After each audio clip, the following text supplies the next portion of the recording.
All right. Hey, well, we are back. We're back again. And we're going to be now talking a little bit more about the Breakout, as it is called. The Breakout Operation Cobra, which is, again, that initial launch out of Normandy, which will eventually end in, well, the liberation of much of northwestern France. But we do have kind of a sluggish issue. Well, we're slugging our way from D-Day to late July. Yeah. I mean, we're talking 7 weeks. That's a long time. Of that bocage that we talked about. Right. Just hard, long fighting, lots of casualties. This is where people learn to fear the tiger. Right. That's one of my favorites from Kelly's Heroes. Not a very historically accurate film. But it talks about tankers talking about being assaulted by tigers. Right. That a tiger's worth 5 or 6 Shermans. And if they get the right ambush, they can kill 6 or 7. But they're big. They're big and they're slow. They're slow. But Shermans are fast, but their guns are small. Yep. And tigers are tough. Right. So, but as they push, it's especially down that western coast of Normandy towards the, I don't even know what that's called. Well, Brittany is the big peninsula that sticks out there soon.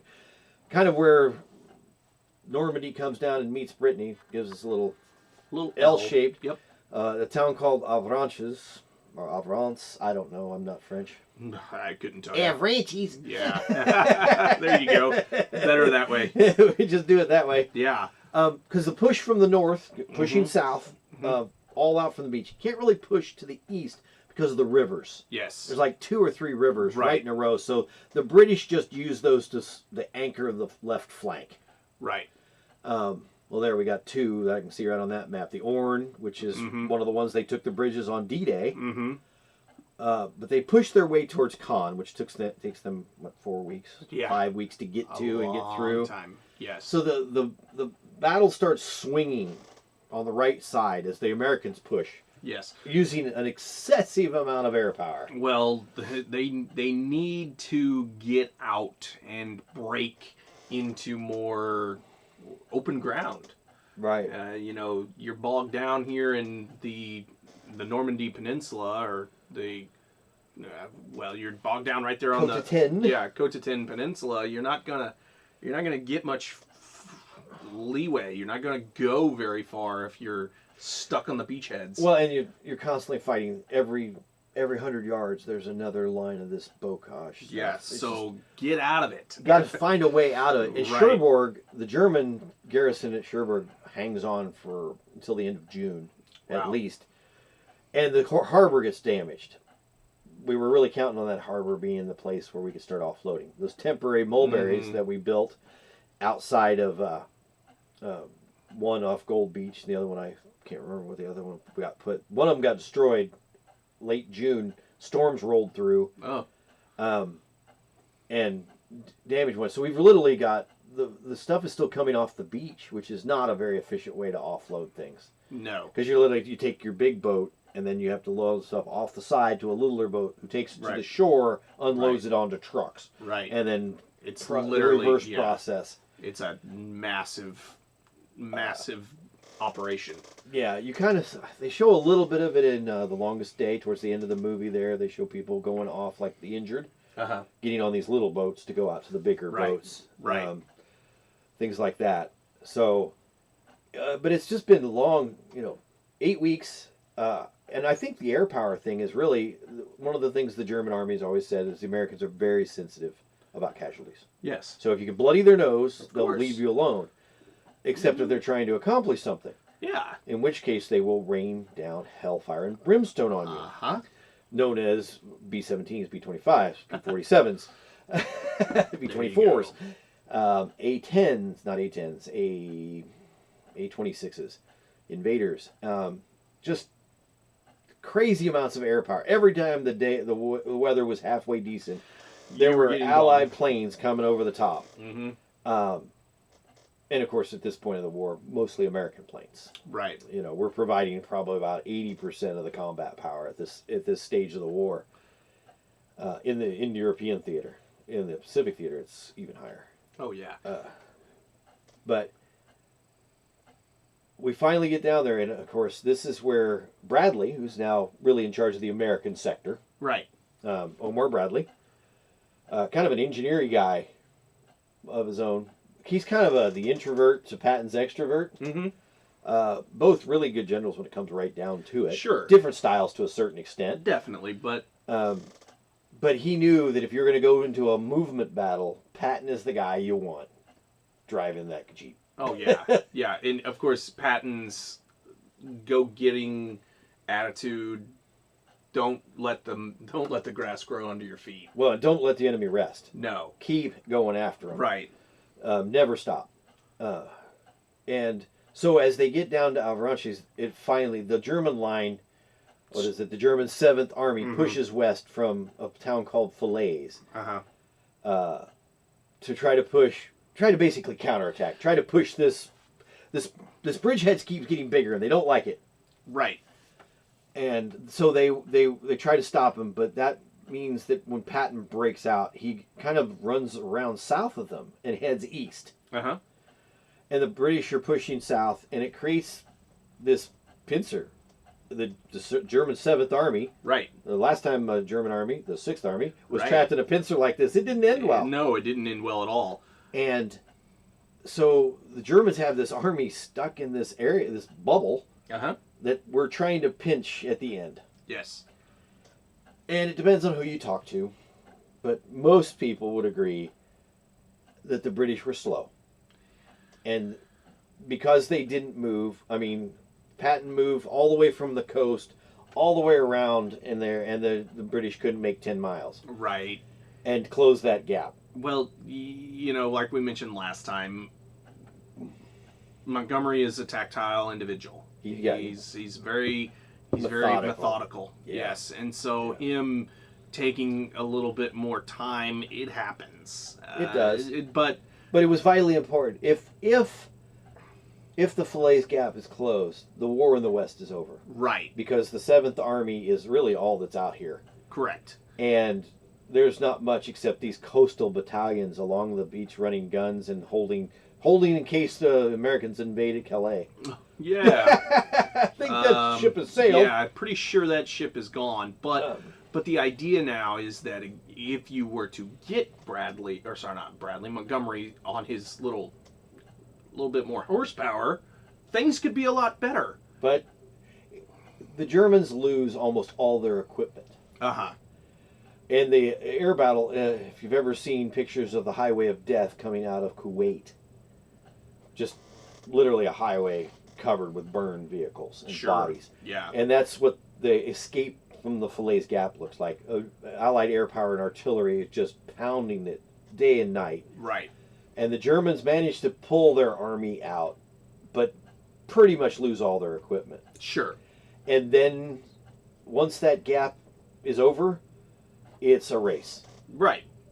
You just bug out. And it's kind of like a three-legged race. Yes. Because, again, all of our supplies are coming off over the beaches. Right. We can't get enough supplies into the country to supply a two-front push.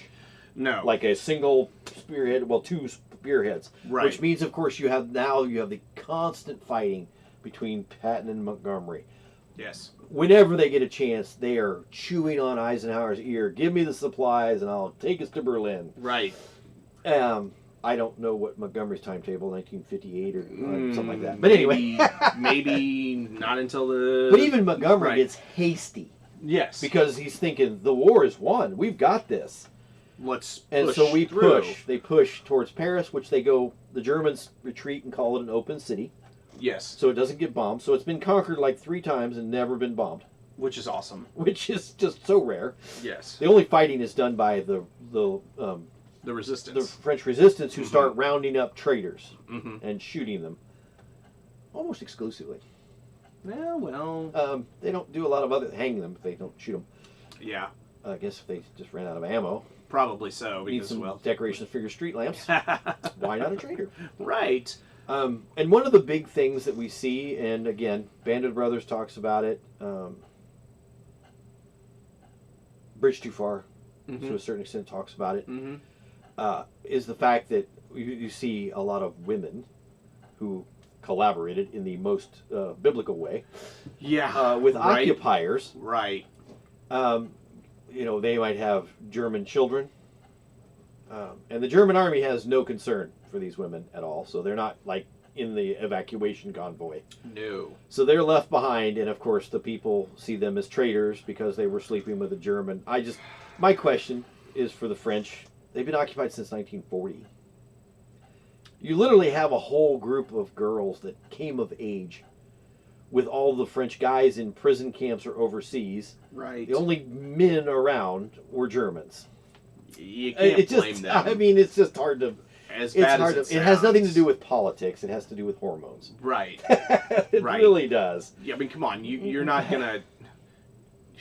Come on. You're not gonna deprive an individual of something that, well, it's just nature. Yeah. I mean, these girls are going to... And of course, most of these German boys, because most of them are boys... Right.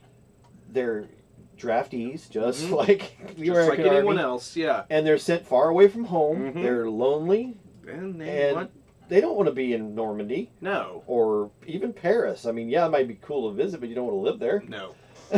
Especially if you're German. Right. You want to go Your home enemy. to Munich or, Bavaria, wherever you want to you're go from. somewhere that, Right. familiar. Right. And so finding, a love interest just makes it makes it nicer. And Right.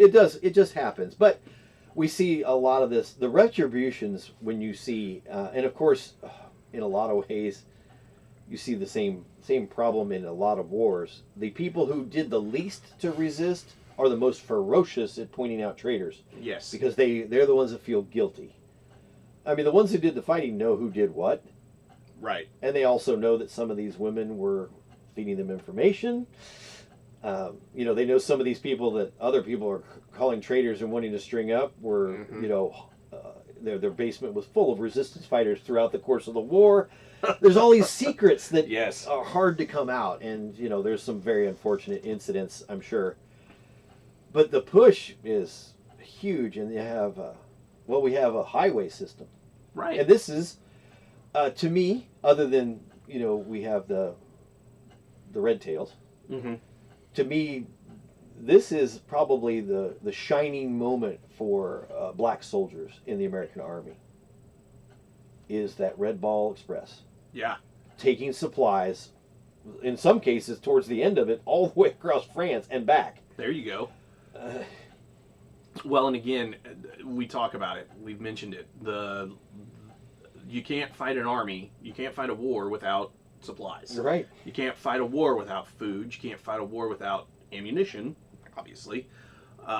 Sticks and stones don't really do well. No, harsh words even less effective. Yeah.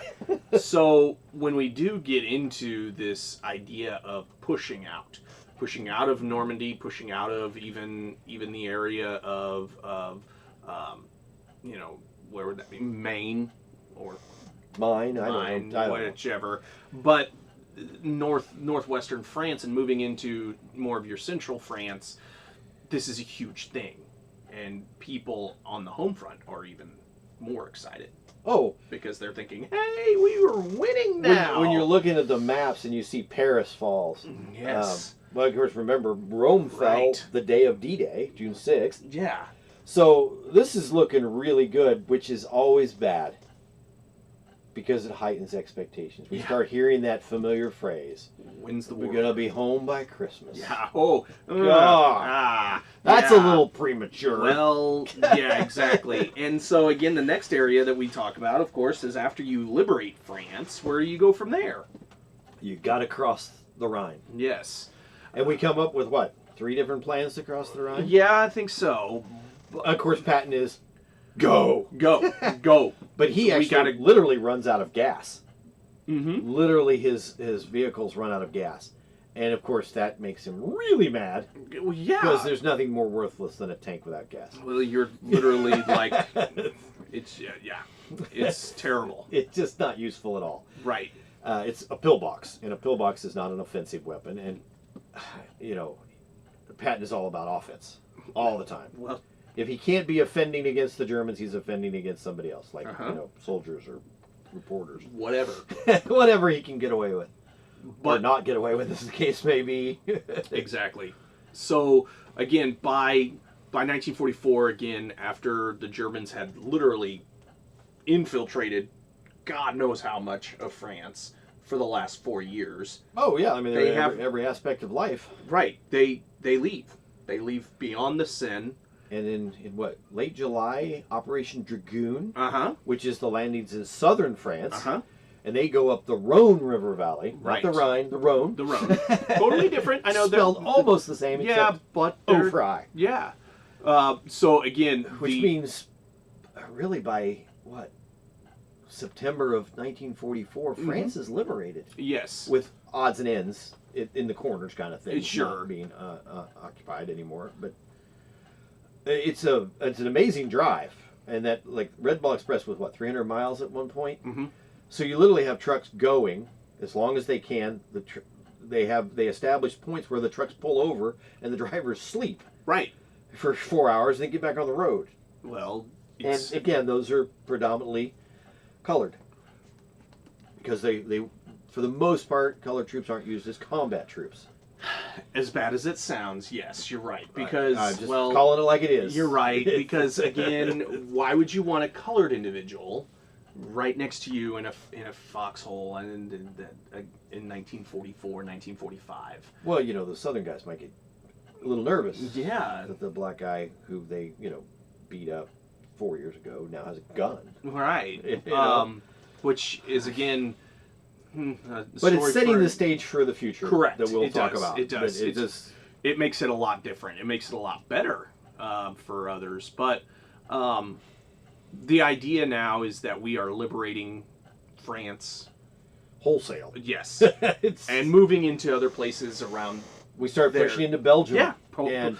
And in the Netherlands. Well, then we're going to go to the Netherlands. So we have two plans, really. Sure. Patton's push straight into just wants Berlin. To slam right through the Siegfried line, which is not much of a line. No. But it's there. And then the Rhine River, which of course is a pretty formidable. It's like crossing the Mississippi. It's fairly wide. It's fairly strong. You're not just going to zip over. Right. And of course the other side is going to be defended. Of course it is. There's so no doubt. Montgomery comes up with an awesome plan that needs dash and speed, which is weird because it's Montgomery. Really? And he's going to land airborne. Which, if you've ever watched the movie A Bridge Too Far, excellent movie, very historically based. Right. But one of the things they talk about is laying a carpet of paratroopers for the armored push to go through. And I'm like, that seems like a horrible bit of foreshadowing. Because that carpet usually involves lying down. Yeah. And they're not supposed to do that. No. Unless they're taking cover. Right. And so Market Garden is born. Oh, gosh. Market being the airborne operation, I do believe. I always get it mixed up.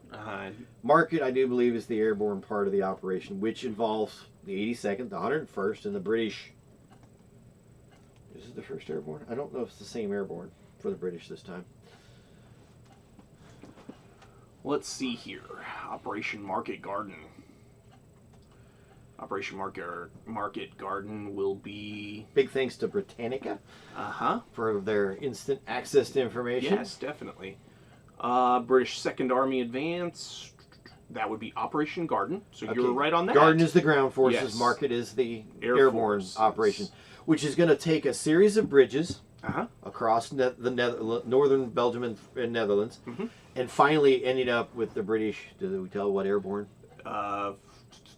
No. 1st Airborne. There it is. First Airborne Division. 1st Airborne. Yep. 1st Airborne Division is going to take a bridge at a place called Arnhem. Arnhem. It's in but it's weird because they're crossing the Rhine north to south. It's kind of a weird way it sits on the river. Yeah. It's on a bend in the river, and basically the Allies would come up the road and then go across the river, kind of big U-beat. Yeah, interesting. But anyway. The goal is that basically the British Army would push up this highway towards Arnhem, and the Americans would take these bridges, 82nd and 101st, and then on into Arnhem. a distance of like 60-some miles, I think. It's a long time. It's a long way. And it's complicated because it's not 60 miles of open terrain. No. It's 60 miles of what they call polder, which is low-lying land, which is very often sodden because it's below sea level in a lot of places. Right. But the road is built up. Uh-huh. And so you're driving on a 2-lane road on top of this thing, which means you're exposed to everybody for a mile. Right. Who has an anti-tank gun. And so they had to pound their way through everything. Mm-hmm. Every time the Germans start firing, they have to stop, deploy artillery, air power, something to blow the Germans out of their positions, and then they advance. They have to get the debris off the road of the guys that went before. Exactly. And then, of course, the airborne operations, really neat stories, but not anything too significant on the American side, other than the cool amphibious invasion that the 101st does. Right. When they cross the river. At what is it, Nijmegen? Yes. Yeah. Yes, Nijmegen. Yeah, they paddle across using their rifles and whatever they can to row. Right. And take incredibly a large number of casualties for small units. I know it. You know, when you read the big battle report, they'll say they're light casualties, but if you're in the unit that's taking the casualties, they're not light. No. Very, very bad. But it's kind of a cool. They take the bridge at both ends at one time and cut the lines for the demolition, and so the British tanks get to roll. And of course, that's one of the famous scenes where the American general comes upon these British guys just having tea. Unreal. Instead of advancing, and loses his cool. And again, one of that friction things. Right. You know, the British armies, you do things in a set piece, you make sure all the pieces are in place before you do something. Americans are much more, let's get this going. Yeah, well... And it works a lot, but sometimes you get your nose bloody. Right. But Market Garden, the market part, 2/3 works. Uh-huh. The last third, the most important, the crowning achievement, Arnhem, is a disaster. Yeah. Casualties in the British 1st Airborne are overwhelming. And unfortunately, again, facing a major resistance from the Germans. Who accidentally, I mean it really was accidentally on the German part, they had pulled 2 SS Panzer divisions out of the fighting in the Eastern Front and sent them over here to rest. Oh, nice. Aerial and reconnaissance had seen some of them, but they waved it off because nobody wanted. Because in the build-up to Market Garden, there had been, I don't know, 5 or 6 plans to drop airborne. Right. But the problem is we were advancing so fast, by the time they could get the plan made, the town they were going for was already occupied. Right, right. Like, oops. Yeah. Oh, we're going to free Brussels. Oh, we already did. Never mind. Right.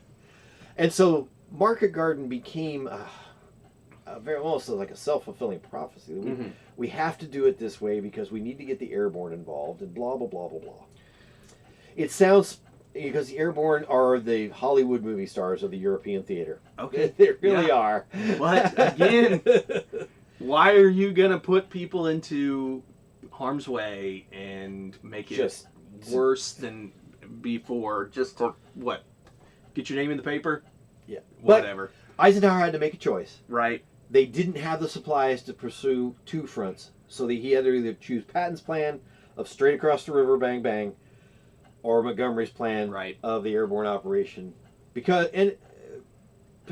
Montgomery's plan had the advantage of if it succeeds and you get across the Rhine, the North German plain is beautiful tank country. There you go. You can drive really fast. There you go. and it's fairly flat. Yeah. Whereas, you know, as far as Patton's direction, it would still be some heavily built up areas and forests. And so the upside of Montgomery's plan, I think, is what probably turned the table for Eisenhower as far as making that decision. I'm sure. I'm sure it wasn't one he made lightly. I'm sure his personal preference was to do both, but the math didn't work. Well, we just didn't have the supplies, so you got to do with what you got to do with.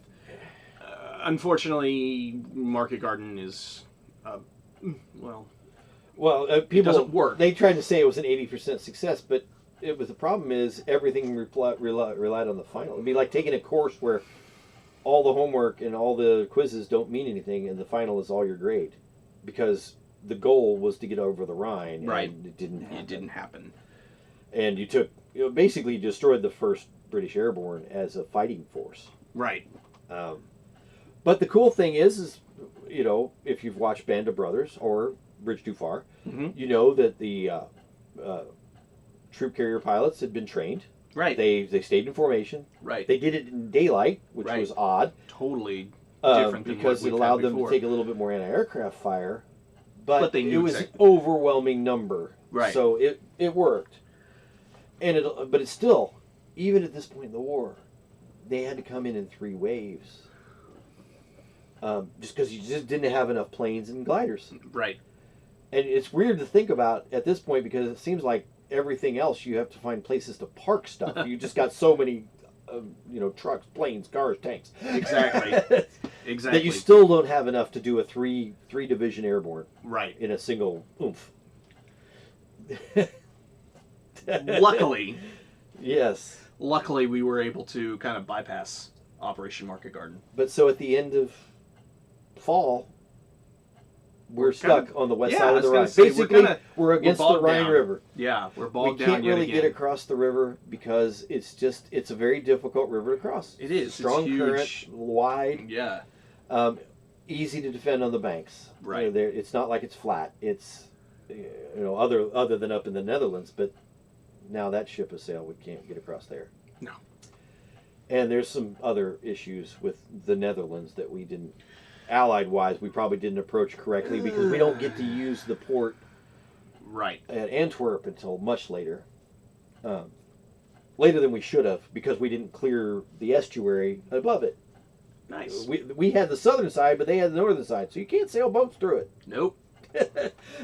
So Gosh. That probably should have been more of a priority than really getting across the Rhine is solving that supply problem because Amsterdam is a wonderful port. Well, again, is it Antwerp? Antwerp is what I'm trying to think of. Well, Antwerp is a wonderful port. We're not logistically speaking the smartest individuals. It wasn't the Americans again. That wasn't our area. Right. That's true. We were headed for Germany. That's true. We go straight lines. Right. We don't like this follow the coastline thing. Right. That's a British thing. Well, I mean, somebody had to clear the coast. Right. Yeah, you had to. Yeah, you couldn't leave a bunch of Germans with guns along the coast that might get into the rear area. That just wasn't acceptable. So it had to be done. I don't know that there was any way we could have even possibly gotten the war done by Christmas. Not even close. But that breakout, of course, raises the hope, which lowers morale at home when it doesn't happen, and then we get a double whammy. They're not home by Christmas, and then Market Garden. Then the Market Garden fails, and then next time we'll talk about the counterattack. Yep. When the Germans finally decide that they're going to come out of the woodwork and see if they can make a push. We'll talk about that next time. There's a lot of things going on at the same time, but again, it's Hitler rolling the dice. Exactly. Rather than come up with a good plan, just keep rolling the dice, hoping you can somehow knock people out of the war. Like you're going to knock Winston Churchill out of the war, even if you pushed us all the way back to Normandy. Yeah, right. Not going to happen this time around. Wouldn't he be like, no, not going to happen. No. All right. Well, take care.